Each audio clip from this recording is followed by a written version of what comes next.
You set the table, put on a playlist, even made the lasagna from scratch. And now you're wearing it. OxyClean Max Force Spray tackles tough, set-in stains the first time. Adulting is hard. Fighting stains shouldn't be. OxyClean Max Force. It's not clean unless it's OxyClean. You're listening to Away with Words, the show about language and how we use it. I'm Grant Barrett. And I'm Martha Barnett. On our Facebook group, Kitty O'Neill asks a question that I think we all can identify with. She writes, "My husband and I usually have dinner together, eating the same meal.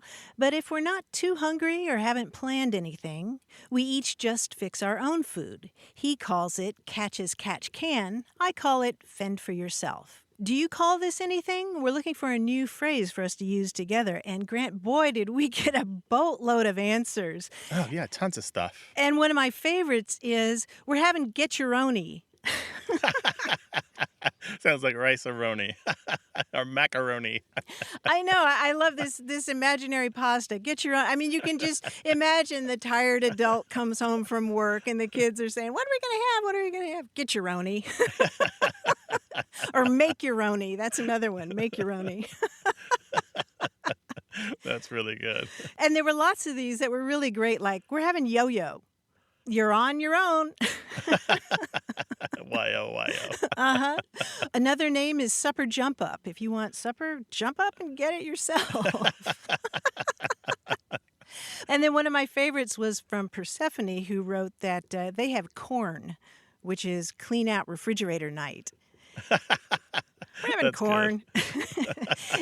And she added that the kids' favorite is anything night. Anything night. I don't care if they eat soup and licorice, milk and cereal, mashed potatoes and canned salmon, pizza rolls, whatever they want. Apparently, anything night is real popular with kids. Wow, the cake mix out of the box.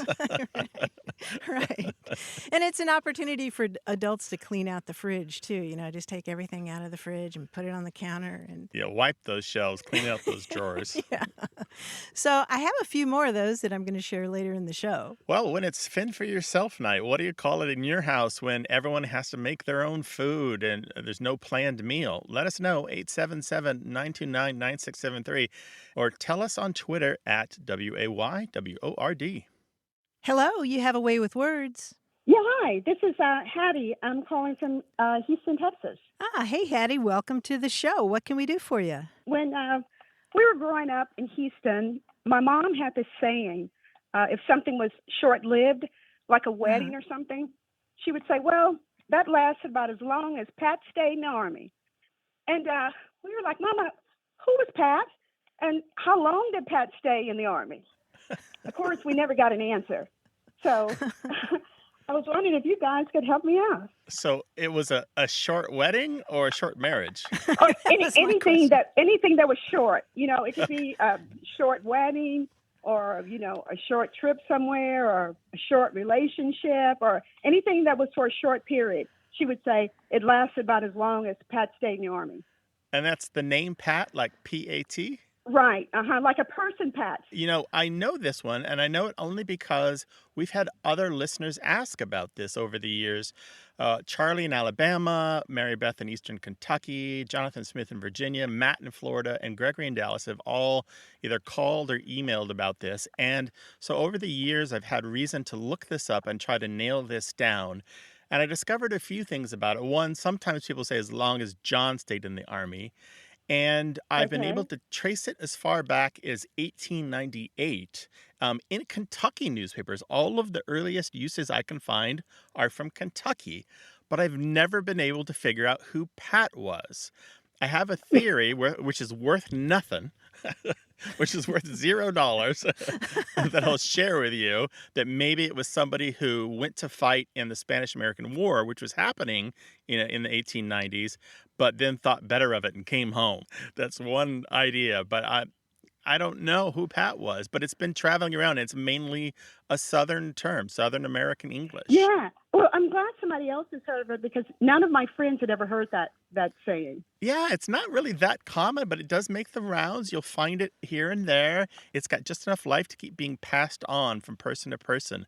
There's a little joke that goes with it sometimes, and people say, well, what do you mean, how long did Pat stay in the Army? And then they'll say back, well, the clock was striking 1 when he enlisted, and it was still striking when he got out.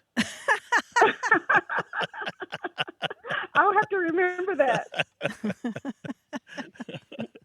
And There we another go. way of phrasing it is it's not more than a skinny minute. Okay. That's all I have been able to uncover over the years about how long Pat stayed in the Army. It's a really short time, a skinny minute. Yeah, it's a really handy expression, isn't it, Hattie? Oh, it is. It really is. Yeah. And it always sparks conversation. Well, who is Pat? Yeah, who was Pat? I don't know. I just imagine some fella who was filled with patriotic fervor and went to join the war, and about halfway there he says, I guess I better get back to the farm and look after those hogs. And he turned around and went home. When I told my husband I was calling in, he said, maybe Pat will show up. Yeah, maybe we'll hear from Pat. Yeah, or Pat's descendants. Yeah. Patty, thank you so much for calling about this. We really appreciate it. Thank you. All Take right. care. Bye-bye. Take care. Bye-bye. Bye. Hey there, you have a way with words. Hi, my name is Lisa, and I'm calling from San Antonio, Texas. I wanted to talk to you a little bit about zarfs. Zarf? Zarf? What planet is Zarf. that? And I hope that I'm saying this word correctly because I only know it from crossword puzzles. But in crossword puzzles, I've come across this word zarfs, and I think it means the kind of paper collar that you'd put around a coffee cup so that you don't burn your hands on a hot drink. And the reason I wanted to call is I've come across that word in other contexts, but whenever I'm in a coffee shop, I'm just afraid to say it to the barista, and I just say that kind of paper collar thing. I don't need it. I don't want one. But I want to know a little bit about more just this word, and then maybe this kind of bigger question about why is it that we're afraid sometimes to use like a more technical term, and we just say like the paper collar thing. Yeah. Oh, that's loaded with all good things to talk about. Lots of juicy morsels in there. Yeah, it sure is. I mean, it's been a long time since I've been in a coffee shop, so I'm getting kind of nostalgic just hearing you Yeah. talk about it, Lisa. But I'm trying to think. Yeah, I do remember stumbling over what to say. I think I usually end up saying sleeve, but I do know that word zarf. Yeah, I for the know little it too. cardboard thing. And zarf is how everyone in English says it. It comes from Arabic, and it refers to a larger cup or holder, often filigreed or finely decorated, that holds a glass or ceramic cup of hot tea, which has its own name. That glass or cup of hot tea is called a fingan or finjan. And so, yeah, we just borrowed it straight from Arabic to refer to these rather ordinary sleeves or holders for hot drinks. But you raise a great question. If you know a particular technical word for something, and you suspect that the person you're talking to doesn't know that word, you kind of trip up, right, Lisa? Yeah, that's exactly it. So I could imagine, right, if I was a surgical nurse in an ER that, you'd really want to get all of the technical lingo right. And I think, like a barista might know this, right? There's probably we use a lot of other technical words in coffee shops, right? Macchiato and Right. half calf. And it's actually a really technical space. But for some reason, like this word, we just don't really have a good name for it. Yeah, I wonder if it's because we know in our hearts that it's not fully anglicized. And so it's a bit of a catch-22. We worry that we won't be understood, therefore we don't use it. And because not a lot of people use it, it's not widely understood. Exactly. I think if you Google zarf, you will find that it's one of those words that is often shared as a, wow, did you know? I think the word is getting out there, and that you can be on the forefront of people who share this word and be the one who teaches people who don't know. And I think most coffee shop workers who've worked there a while will know. They will have learned the language. You think? Yeah, I do. I Hand think me that zarf. Yeah, I think they'll know zarf. You know what's discordant for me, though, Lisa, is that zarfs, if you Google zarfs, they are elegant, beautiful things usually, the original ones in the Middle Eastern culture.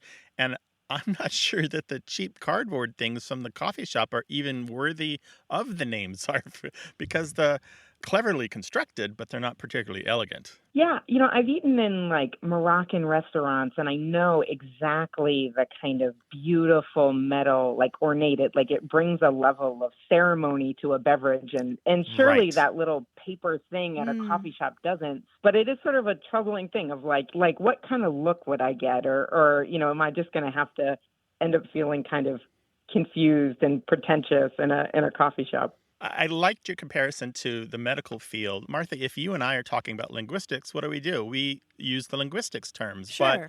if we're talking to a listener, we might not know if they know the linguistics terms, so we might explain it something in plainer words and not use the formal language for it. And I think that's what's happening here. If you are an insider, you'll use the insider language. If you're not, you won't. It's hard to know who the insiders are with zarf. Yeah, and I guess this is maybe my bigger question is sometimes a technical word helps you be understood more quickly and clearly in some contexts, and in other contexts, it actually just causes more confusion, and it's better to say paper sleeve thingy. But once you do a little field work, try zarf in your next coffee shop encounter, say maybe the next 10, and see how many people don't blink an eye at it. See what happens. I absolutely will. Take care and be well, all right? Thank you so much. Bye-bye. Okay. Bye-bye. Bye-bye. Earlier, we were talking about the terms that families use for those nights in your home where nobody's actually cooking dinner. Everybody's just grabbing whatever they want from the fridge. And as it happens, Roz Chast, who's a cartoonist for The New Yorker, put out a similar question on her Instagram a few months ago, and she got back more than 1,700 responses of what families call this kind of dinner. And some of them are really great. I'll just share a few. California plate, spa plate, eek, mustard with crackers, having weirds, getcheroni, which we mentioned before, goblin meal, gishing, peewa diddly, picky poke, screamers, trash panda, rags and bottles, blackout bingo, miff muffer moof, anarchy kitchen, going feral, going Darwin, googots, oogle moogle, dirt night, and mousy mousy. Wow. I wonder how many of those were real.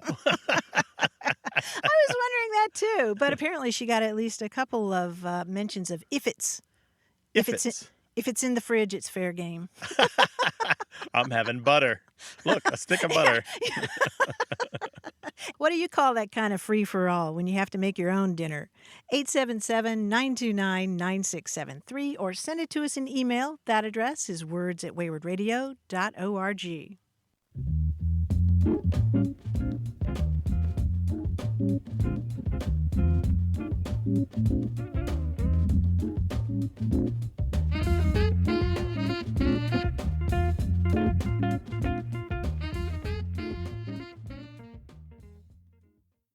Hi, it's Grant.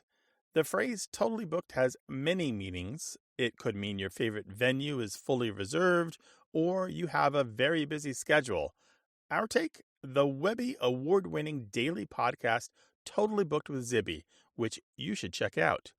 Hosted by Zibby Owens, the powerhouse bookstore owner and best-selling author dubbed NYC's most powerful bookfluencer by Vulture, Totally Booked features interviews with the best, buzziest, and underrated authors to share work that's truly worth your time.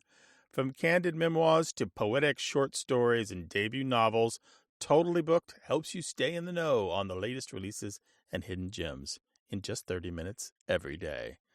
If you're not sure where to start, check out their recent episode with New York Times bestselling author Wally Lamb, whose novel I Know This Much Is True became an Emmy-winning HBO series. In that episode, Wally talks all about his searing new novel, The River is Waiting. So go ahead, follow Totally Booked with Zibby on Apple Podcasts, Spotify, or wherever you're listening now. You're listening to Away with Words, the show about language and how we use it. I'm Grant Barrett. And I'm Martha Barnett, and joining us now is our quiz guy, John Chinesky. Hey, John. Hi, John. Hey, Martha. Hi, Grant. How are you guys doing? Super Great. duper. Terrific. It's time to get on the ball and answer some questions about things on other things. I think we did things of things, but this is about nouns that are atop other nouns. This is weird, but we'll do it. For example, We need the opinion of an average Joe, found exactly where you would find an average Joe standing in the road. That's man on the street. Right. Man on the street is a noun, and he's on a noun, on the. So let's try some more of these.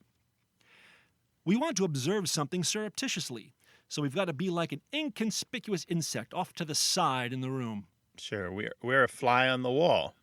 We're a fly on the wall, indeed. Now, having a baked dessert is one thing, but having a baked dessert covered in creamy, sugary deliciousness, you know what that is.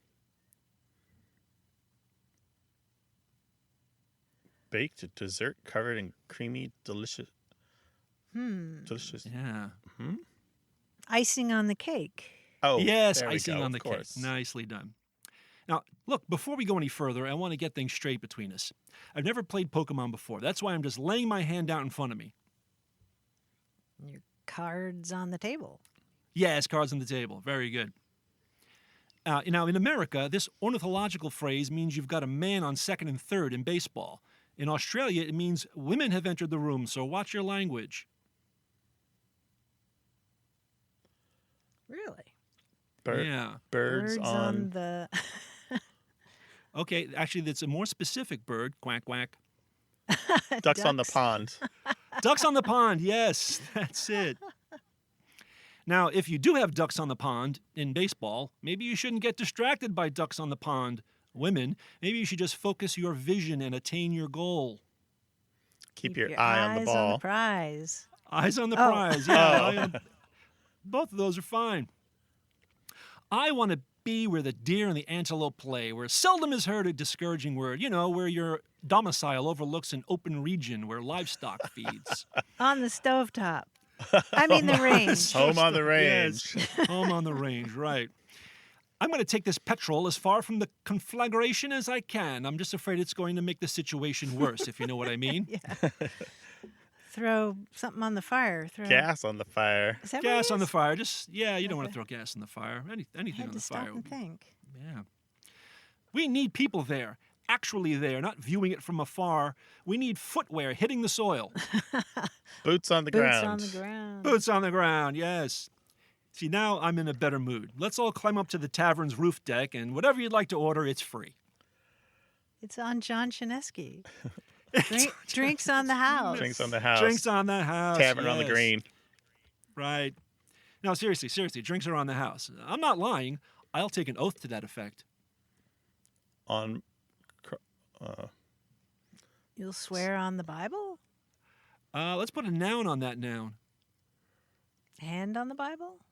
Hand on the Bible, yes, hand on the Bible. The drinks are on the house, so let's go have a drink right now. That's it. You've finished the quiz. Nice job.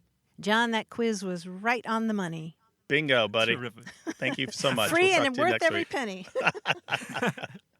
You're welcome. I'll see you next week. Bye-bye. Bye, John. 877-929-9673. Email words@waywardradio.org or talk to us on Twitter @WAYWORD. Hello, you have a way with words. Hi there. I'm Peter, and I live in a little city along the Delaware River in Pennsylvania called Easton. Easton, Pennsylvania. Welcome to the show, Peter. Hi, Peter. Ah, thank you so much. Hi guys. It's great to be talking with you. So, growing up, I was really a voracious reader, and I was always very fascinated by words. And I even made up some words, some of which have been sort of lost to time. But in the blur of my childhood, I think I sort of associated the word rapscallion with some of the words that I had made up. And I thought that I had actually created the word. You never really hear people use the word rapscallion. I think it's sort of old-fashioned. And it actually came up one day because I was driving through upstate New York with my girlfriend, and I called her a rapscallion. And we got to You talking did? about the word. I did. And we got to talking about the word. And she informed me, she majored in English and is a librarian, so she knew. And she informed me that I, in fact, did not create the word, that it was a real word. So I was very fascinated by this, and that's why I'm calling. I want to learn more about it. Well, let me ask you, do you have a time machine? Because you might have created the word.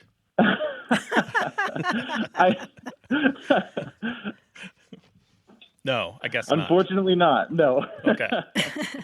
Well, Peter, first of all, I just want to congratulate you on your taste in girlfriends, because if she's an English major and a librarian, Oh, hot flashes over I she's here. know. our people. So how could you possibly call her a rapscallion? She was But being it's mischievous. I don't know. Yeah, it can be affectionate though, Martha, can't it? Oh, A sure. rapscallion can be kind of, you elbow, oh, you rapscallion, you. Yes, and that's the It's sense a you little meant, flirtatious. Yeah. Okay, Right, nice, exactly. nice. Yeah. Okay, well played, Peter. Well played. Yeah, Thank you. rapscallion means like a scamp or a scoundrel, something like that. But yeah, this is a word that has. Grant was asking if you had a time machine because this word has been around since, gosh, the 17th century. I'm betting that you picked it up somewhere in the blur of your childhood, being so well read. You know what? I am willing to bet that too. I read a lot of sort of older children's books at the time. So I wonder if that's maybe where it came from. Yeah, its roots actually are in the word rascal, which has been part of English since the 15th century.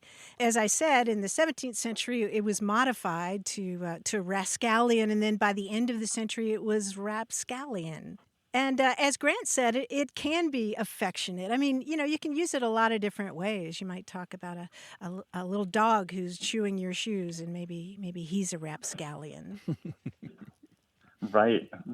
But let's talk for a second about that weird phenomenon where you think that you invented a word only to find out you didn't. Let me ask you, Peter, do you remember when you learned most words that you know? Oh gosh.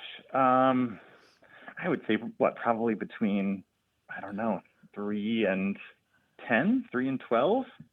When you really first start reading? I don't know.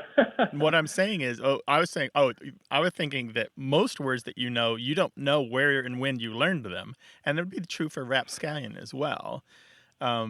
So when we have an unusual word in our vocabulary, we sometimes remember where we learned it, but often we don't. And in the word history business that Martha and I are in, we often get well-meaning emails and phone calls from people who are pretty sure that they invented a word, and we have to gently tell them, well, unless you had a time machine, you didn't, because we have print evidence of this word from when your great-grandparents were alive. That's amazing. Well, and it echoes sort of the conversation that my girlfriend and I had, right? Driving down the road and me insisting, no, really, I created this word, and she, of course, Googled it. Yeah. I think we know who the rapscallion in this relationship is, actually. Right. Well, thank you both so much for your time today. I appreciate it. It was really a blast. I've been a fan of the show for a long time, so thank you. Thank you, Peter. Take care now. Great to talk with you, Okay, and hi take to your care. girlfriend. Bye-bye. Okay, bye-bye. Bye-bye. Well, let us help you ford the rivers of language. Call us 877-929-9673. That's toll-free in the U.S. and Canada. Or you can talk to us in email, words@waywardradio.org, or on Twitter @WAYWORD.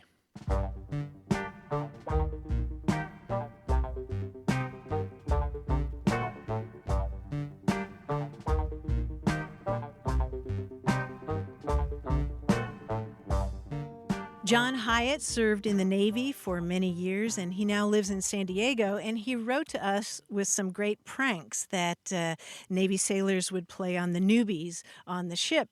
And one of the things was to send a new recruit to the bosun's locker for 10 yards of gig line. Do you know what a gig line is, Grant? I don't know, for fishing? I don't really know much about it. The gig line is the line from the button-down shirt through the belt buckle and the pants zipper flap that go down a person's front. You have to have that all straightened up. So if I you're see. going for gig line, it's not something wound around a spool. Oh, I see. It's an impossibility. That's the core of the newbie pranks in the world. Sending the newbie for something that can't be found. Yeah. And another one is to send them to the boiler room for tools and to ask the person there for a BT punch. And what you get is a punch on the arm from the boiler tech, the person there. Who's obviously in on it. Probably got a punch on his first day, too. Right. That's good. And there's always the classics like the left-handed wrench, right? Yeah, And yeah, or the striped paint. yeah, and the bucket of smoke. And Well, we love hearing from people who have been in the military and have some great jargon from those days. Give us a call, 877-929-9673, or send it to us in email. The address is words@waywardradio.org. Hi, you have a way with words. Hi, Martha. My name is Sean from Los Angeles. And my Sean. question for you guys is I've noticed recently that it seems like government agencies like the FBI, the CIA, the IRS, EPA, when I hear them referred to in press briefings or even on places online, they seem to drop the definite article. I grew up in the 80s always knowing about the CIA, the FBI, but a lot of times people seem to refer to it as just FBI or CIA. And I was curious if that was just sort of a natural linguistic shift or if there was an official style guide out there encouraging people to not use the definite article, or just wanted to hear your thoughts on it. what's an example of a longer sentence that you might hear that in? For example, the FBI on Twitter, they have right here, Girl Scouts of the USA and FBI sign memorandum of understanding in support of STEM programs for girls. Perfect. Great example, because it's the FBI talking about themselves, right? Mm-hmm. Mm-hmm. And that's a really good example because typically within the larger governmental organizations, they do drop the because they don't need to call themselves out with the definite article. CIA does the same thing. IRS does the same thing. DOJ, the Department of Justice, does the same thing. So typically you will find in-house, they do not refer to themselves with the definite article. And as a matter of fact, the Department of Justice has something called the National Institute of Justice, and they have a style guide that says don't use an article in front of an acronym used as a noun unless the usage is generally accepted. So they do allow the FBI, the CIA, the IRS, but they don't put it in front of EPA or NIJ or DOJ and a bunch of others, the CDC. And so they've established that as a principle. The style guide for the government printing office doesn't address this point, but the Chicago Manual of Style does kind of suggest, it says acronyms are rarely preceded by the, except when used adjectively. Initialisms, that is where you say the letters like EU, are often preceded by an article, but they don't, in the Chicago Manual of Style, make a rule out of it. So you might say DNA, for example. You wouldn't say the DNA, right? Or you might say NPR and PBS. You don't say the NPR and the PBS. So there are a lot of exceptions to the rules. But generally, you'll find this in-house, Sean, is where they tend to drop the definite article. So how about that, Sean? That's really interesting insight into sort of the inner workings of just the language of these organizations. I really appreciate you guys taking my call. Our pleasure. Thanks for calling. Call us again sometime. Thanks, Sean. Absolutely. Take care. Bye-bye. Bye-bye. Bye-bye. We'd love to hear your language questions, so call us 877-929-9673 or send it to us in email. That address is words@waywardradio.org.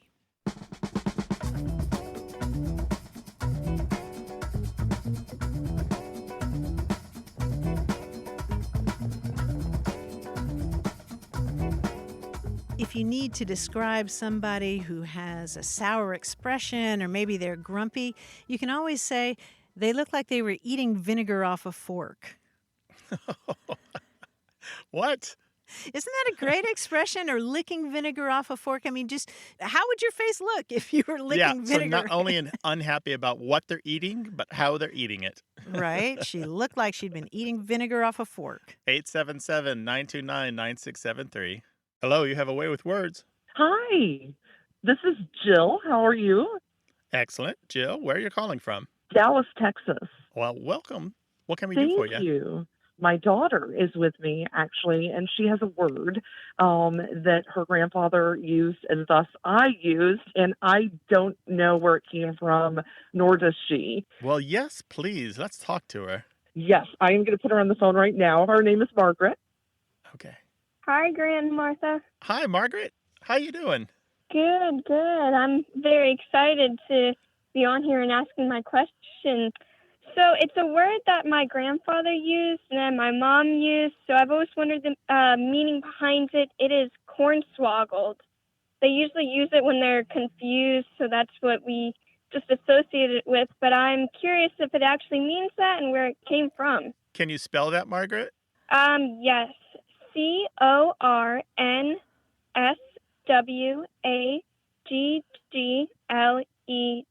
Interesting. Are you saying cornswaggle or cornswaggled? We say it like cornswaggled. Cornswaggled. Okay, this is a wonderful word, Margaret. I'm so glad you asked about it because we rarely see this version of it. It's usually hornswoggle. Have you heard that word? I have not. Okay. So that's with an H instead of a C at the beginning. Yeah, and the word Wow, I've never heard that. Yeah, well, the word hornswoggle means to cause difficulty for somebody. It originally meant to cheat or deceive somebody, or just get them all messed up. You know, I'm hornswoggled because I can't do this or that thing. And these words come from a period in the mid-19th century when there was this great fad for kind of mixing and matching syllables to form these words that sounded like they came from Latin, but they didn't really. So you got all these words during this period like confusticate, which means to confuse, or gosh bustified, which means you're really, really pleased, or absquatulate, which means to leave in a hurry. And hornswoggle was one of those words, and the far less common version of that is cornswoggled. And I'm so excited to hear an actual usage of this because we don't see it that often. Wow. Wow, what do you make of that, Margaret? TMI, Martha. That's just crazy. I never knew that this was the less used version of it. Yeah. Yeah, it's got a long history. Yeah, but it's a really fun word to say, right? Yeah, definitely. Yes. Well, anytime you're cornswoggled about language, give us a call. Okay, Margaret? Okay, thank you so much. Bye-bye. 877-929-9673 or Twitter at WAYWORD.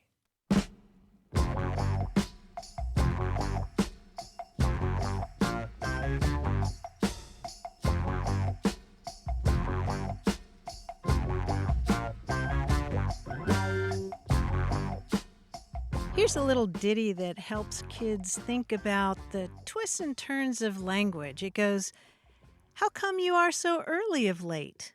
You used to be behind before, but now you're first at last." It's pretty confusing, but if you think it through, it makes sense. How come you are so early of late? You used to be behind before, but now you're first at last. Oh, yeah, this is about somebody who finally got their sleep schedule under control. They're no longer sleeping through the third alarm. I didn't even think about the larger meaning. I was just trying to parse my way through the individual words because if you look at it too closely, it's very confusing. Yeah. 877-929-9673.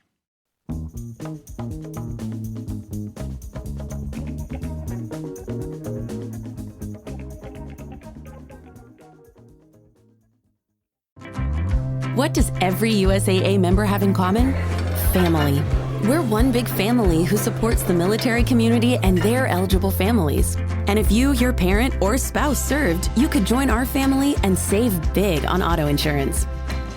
Visit USAA.com/join today to check your eligibility. Membership eligibility and product restrictions apply and are subject to change. USAA means United Services Automobile Association and its affiliates, San Antonio, Texas. You're listening to Away with Words, the show about language and how we use it. I'm Grant Barrett. And I'm Martha Barnett.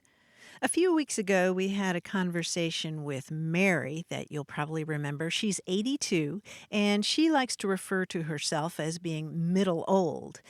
And we talked about how people feel about other words for reaching that age, like being elderly or being a senior citizen. And we wondered whether there were better alternatives to those words. And you know what, Grant? The very next day, I walked into a store here in San Diego, and there was a cheery young woman behind the counter, and she was telling somebody about their wisdom discount. And I thought, Oh. what? And yeah, she looked at the person's driver's license and said, "Oh, you're over 60. You get a wisdom discount." And so I made a point of asking, "Is that really what it's called? Is that your nomenclature?" And she said, "Absolutely. We love our older customers." Wisdom discount, but that reminds me of a proverb that I once read, which is just because you've reached an old age doesn't mean you've learned anything along the way.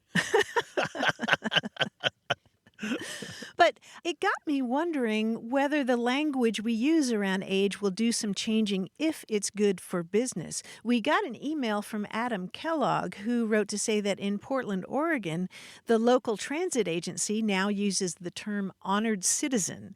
But it's not only for people 65 and older, it's for people who are low income or Medicare beneficiaries or riders with a mental or physical disability. Honored citizens in Portland get a discount. Yeah, I like that terminology. I like it as an umbrella term, and it also shortens their need to use the fully elaborated phrase of, older people, blah, blah, blah, and people with disabilities and so forth. Yeah, that's good. Yeah, it's a little self-conscious, but I like it. And Michael Gardner wrote from Albuquerque, New Mexico, to share his mother's term for this, and that's seasoned citizen. He says, Seasoned citizen, which I also like very much. Her reasoning is that when someone reaches a certain age, she's 84, they've been seasoned with the ingredients of life and are ready to be served. But I also like seasoned suggesting what you were saying about having experience, accumulated life experience. Yeah, that's true. But seasoning can happen at a young age as well. But in general, the older you are, the more seasoned you are, right? You've been around the sun a few times and made your mistakes in bulk. Yes, you have some mileage on you. But I'm just wondering if in general, sort of like, I've thought for quite a while that as boomers move into old age, we're going to see more and more things like stylish hearing aids or high-tech walking canes. And I wonder if that kind of thing is going to happen with language as well. It could be. Certainly as the technology gets better for all devices, we get lighter materials and smaller electronics, and the naming that goes with those, maybe the naming companies will come up with generics that will then later be passed on to these generations. Like we had for a while the internet generation. Maybe something will happen in that direction. Mm-hmm. Yeah, and as long as it's useful, I would think it would take hold. So we'll see. We'll see. We're still welcoming your contributions toward naming the older generations. What's a good overall term that doesn't sound pejorative for folks of a later generation? Let us know, 877-929-9673. Email words@waywardradio.org or talk to us on Twitter at WAYWORD. Hello, you have a way with words. Hi, this is Paul from Arlington, Texas. Hi, Paul. Welcome to the show. Hi, Paul. So my grandmother, she was a dear old Southern lady, and she had a number of fun things that she would say, but she would use this particular phrase almost as a no matter what, this needs to happen or this is going to happen. Whether we were running late for an appointment or we were trying to set up for an event or something like that, if we were running behind the clock or if there was something important on the line, she would say, needs be the devil meets, or needs be the devil will meet. And it was kind of like a kick in the pants to the kids, like, hey, let's get this going. This is going to happen one way or the other. So let's make it work. Needs be the devil meets. And I've never heard anybody else use it. I've only ever heard her use it, and nobody I've spoken to as an adult has ever heard this phrase used. Needs be the devil meets. Is that right? Yes, it's an odd little combination of words, I know. And then when I say that, does that just make you straighten up and fly right? Yeah, right. Get into gear. Yeah, it makes me stand up straight. Yeah, for sure. Well, I've never heard that version, but I wonder if she was using a variation of a much, much older phrase, which is must needs go that the devil drives.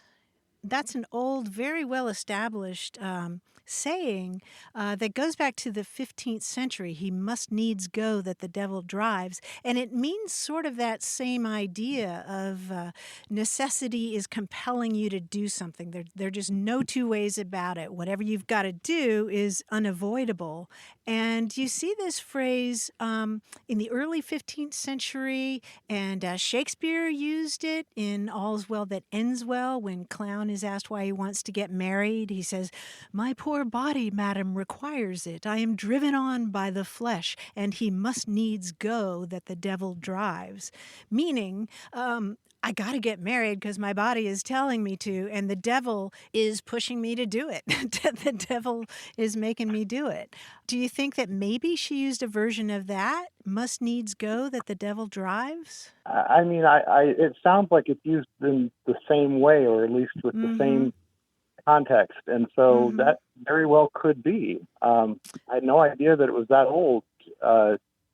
She was born in the early 1920. She was born in 1918, and so she grew up in a rural southern environment. And It really sounds like a variation of that phrase, which is a very interesting one linguistically, because the needs here in must needs go is actually functioning as an adverb, meaning necessarily or unavoidably. It's an adverb that intensifies that word must, because in Old English you could turn a noun into an adverb by adding s or es to the end of it. And so must needs. Wouldn't you think, Grant? I'm betting that she somehow either misremembered or did her own elaboration on that phrase. Yeah, it's had so many centuries that it could have changed before it reached her. Yeah, it sounds so much like it. These are circumstances beyond your control.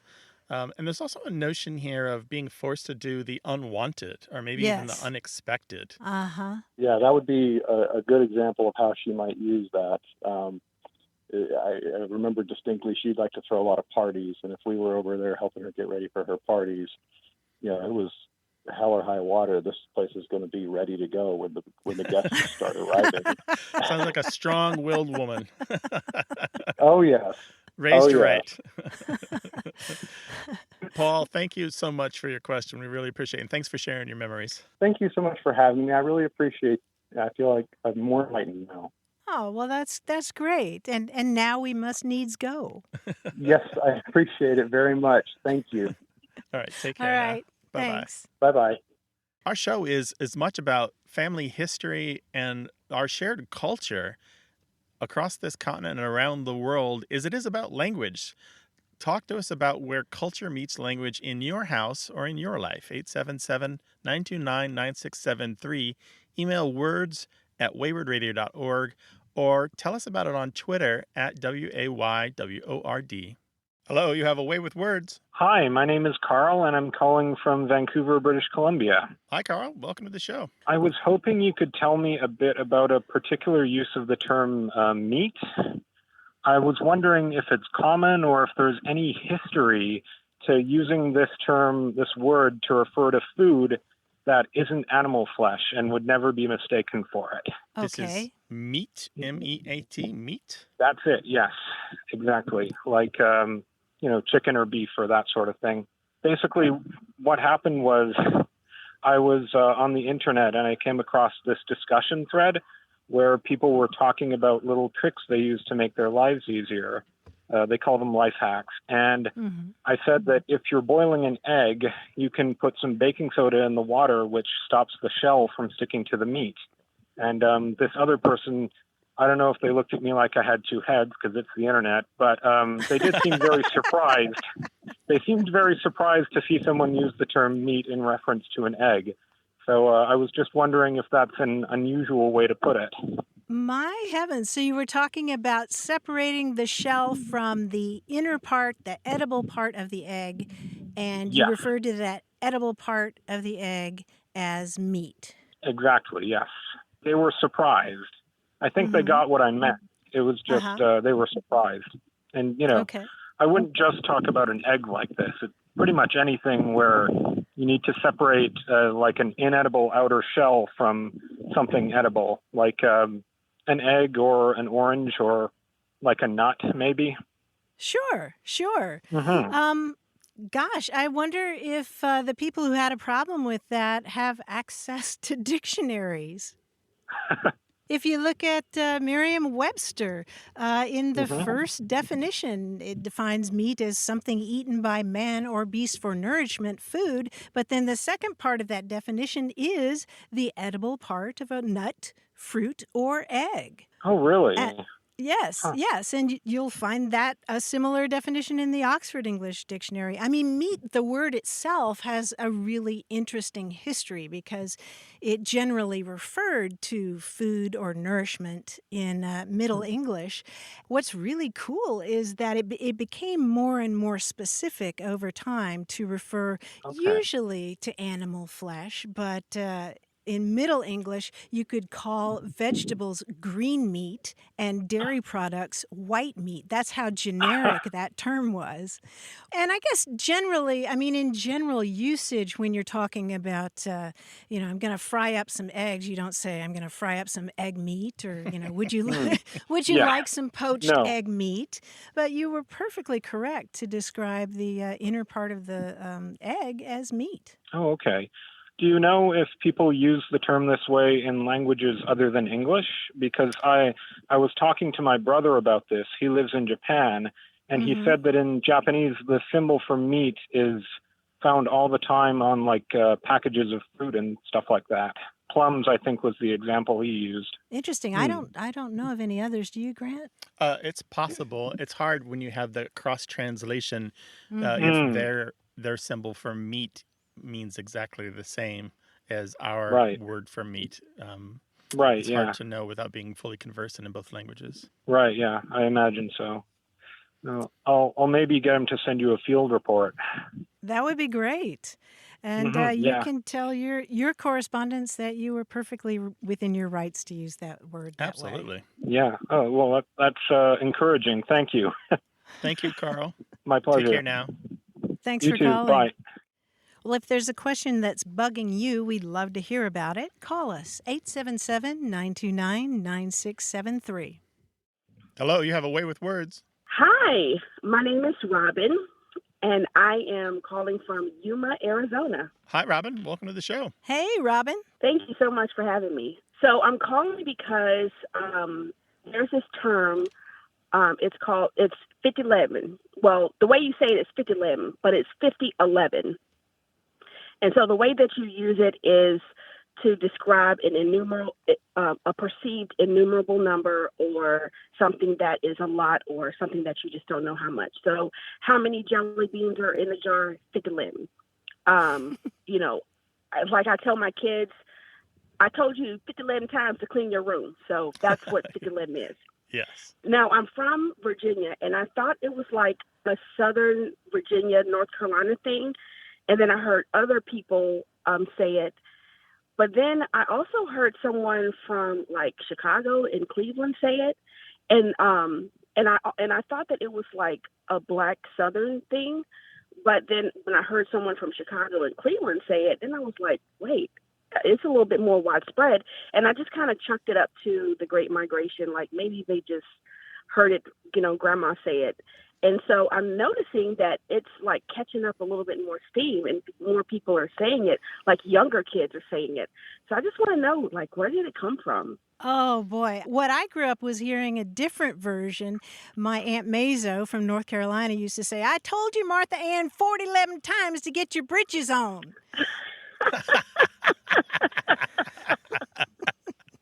So Robin, this is just music to my ears to hear your version. And, both 5011 or as you say, 5011 and 4011 have been around for close to 100 years. They have a long history, and often when you hear 5011 now, it's in R&B or hip hop. There's that Usher song, Burn, that goes, Yeah. you've been, it's got that line in there, you've been gone for too long, it's been 5011 days, umpteen hours. Yeah. There's a fancy term for these kinds of words. You want to know what it is?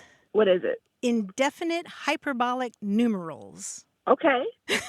That makes sense. That actually makes sense. Because as you suggested, it's a large number, not exactly a particular amount, but you know it's a really big number. So the fancy term for these words is indefinite hyperbolic numerals. What's really interesting is that 4011, I think, was the earlier one, and 5011 is a variant of that. But 4011 was originally in the Northeast, and it seems to have migrated down some into the South because that's where I hear it more often. And so I'm very interested to hear that you heard 5011 up in Chicago. There's some fascinating work that's been done on these kinds of numbers by a linguistic anthropologist named Stephen Chrysomalis, who's at Wayne State University in Detroit. Mm-hmm. And he's done a lot of work on words like 5011, 4011, and other indefinite hyperbolic numerals like umpteen and umpty. Yeah. The most common one of all of these is Zillion, and he's done some fascinating research that shows that Zillion was almost exclusively used in the African American community before World War II. There was about 3/4 of the instances of the word Zillion in print are in African American newspapers and magazines, and it was used by a lot of the central figures of the Harlem Renaissance. And it was only later that this term Zillion migrated into more general usage. How cool is that? Wow, that is awesome. So I'm just 5011 kinds of happy that you called with this question, Robin. I gotta say, Robin, you sound like you've made Martha's day. Oh, thank you so much. I appreciate it. Our pleasure. You call us again sometime, all right? Absolutely, absolutely. You take care of yourself now, all right? Be well. Thank you. Bye-bye. Bye-bye. Thanks, Robin. Bye-bye. If there's another language that you speak where they use a specific number to mean an indeterminate amount, let us know, 877-929-9673, or tell us about it in email, words@waywardradio.org, or talk to us on Twitter at WAYWORD. Thanks to senior producer Stephanie Levine, editor Tim Felton, and production assistant Rachel Elizabeth Weisler. You can send us messages, subscribe to the podcast and newsletter, and catch up on hundreds of past episodes at waywardradio.org. Our toll-free line is always open in the U.S. and Canada, 877-929-9673, or email us words@waywardradio.org. A Way with Words is an independent production of Wayward, Inc., a nonprofit supported by listeners and organizations who are changing the way the world talks about language. Many thanks to Wayward board member and our friend Bruce Rogo for his help and expertise. Thanks for listening. I'm Grant Barrett. And I'm Martha Barnett. Until next time, goodbye. Bye-bye.